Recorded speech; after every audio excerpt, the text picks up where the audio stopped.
Promises break చేస్తే మీ ట్రస్టే కాదు, మీ character కూడా దెబ్బతింటుంది.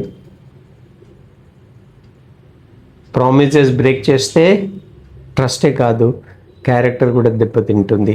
సెల్ఫ్ ఇంప్రూవ్మెంట్, పర్సనాలిటీ డెవలప్మెంట్లో ఇలాంటి మంచి మంచి వీడియోస్ చూడండి, లైక్ చేయండి, షేర్ చేయండి, కామెంట్ చేయండి, బెల్ ఐకాన్ని ప్రెస్ చేయండి. ఫ్రెండ్స్, దీన్ని ప్రూవ్ చేయడానికి ఒక చిన్న స్టోరీ లాంటిది సన్నివేశాన్ని చూడండి. ఎముకలు తినేసేంత చలికాలం, చాలా చలికాలంలో రోడ్ సైడ్కి మనం కూడా చూస్తుంటాం, చాలామంది బట్టలు లేకుండా ఎనికిపోయి నిద్రపోతుంటారు, చలికి వణికిపోతుంటారు. అలాంటి మంచి చలిలో ఒక ఆయన కారులో వెళ్తున్నప్పుడు రోడ్ సైడ్ ఒక ముసలాయన పడుకొని ఉంటాడు. ఆయన వణికిపోతుంటే దిగి చూసి, అయ్యో తాతగారు, నేను రేపు మీకు ఒక మంచి బ్లాంకెట్ తెచ్చిస్తాను, ఇంట్లో ఉందని చెప్తాడు. అది తెలియనప్పుడు ఆయన చలికాలంలో మొదలైన 2-3 నెలల నుంచి బ్లాంకెట్ లేకపోయినా ఉండగలిగాడు, తట్టుకోగలిగాడు.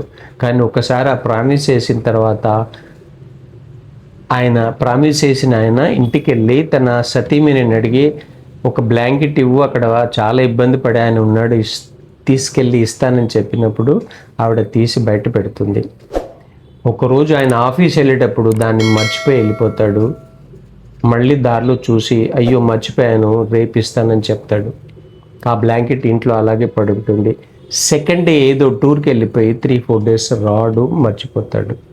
5th డే వచ్చి చూసినప్పుడు ఆఫీస్ దారిలో అక్కడ మనిషి కనబడడు. చుట్టుపక్కల వాళ్ళని అడిగినప్పుడు ఏం చెప్తారంటే, ఆయన ముసలాయన 4-5 రోజుల నుంచి కారు సౌండ్ వస్తే చూసి మళ్ళీ పడుకునేవాడు, మనుషులను చూసి పడుకునేవాడు.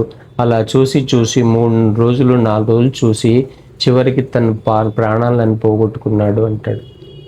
అప్పుడు ఆయనకి ఎంత బాధ అనిపిస్తుందంటే, విరిగిపోతాడు మనిషి.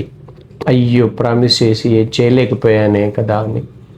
ఎందుకంటే వినండి, ఆ 1-2 రోజులు చలి ఆయనకి ఏం చేయలేకపోయింది, ఏమీ లేదు అనే ఆశ లేదు, హోప్ లేదు, ఇదే నా పరిస్థితి అని బతికగలిగాడు. కానీ ఒక్క విధమైన మనం ఎప్పుడైనా ఎవరికైనా హోప్ క్రియేట్ చేసి కానీ, ప్రామిస్ చేసి కానీ చేయకపోతే మనుషులు చాలా ఇబ్బంది పడతారు. అది మన ఇంట్లో అవ్వచ్చు, బయట అవ్వచ్చు, మీ ఎంప్లాయీస్కి అవ్వచ్చు, మీ బిజినెస్లో అవ్వచ్చు, మీ కస్టమర్స్కి అవ్వచ్చు. కానీ ప్రామిస్ చేసి దాన్ని నిలుపుకోండి, లేకపోతే ట్రస్టే కాదు, మిగతా విషయాలు కూడా ఇబ్బంది పడతారు మీరే.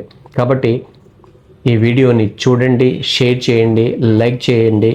ఇలాంటి సెల్ఫ్ ఇంప్రూవ్మెంట్ సిరీస్ని బాగా చూడండి, ఎంజాయ్ చేయండి, సెల్ఫ్ ఇంప్రూవ్మెంట్ చేసుకోండి. Thank you so much.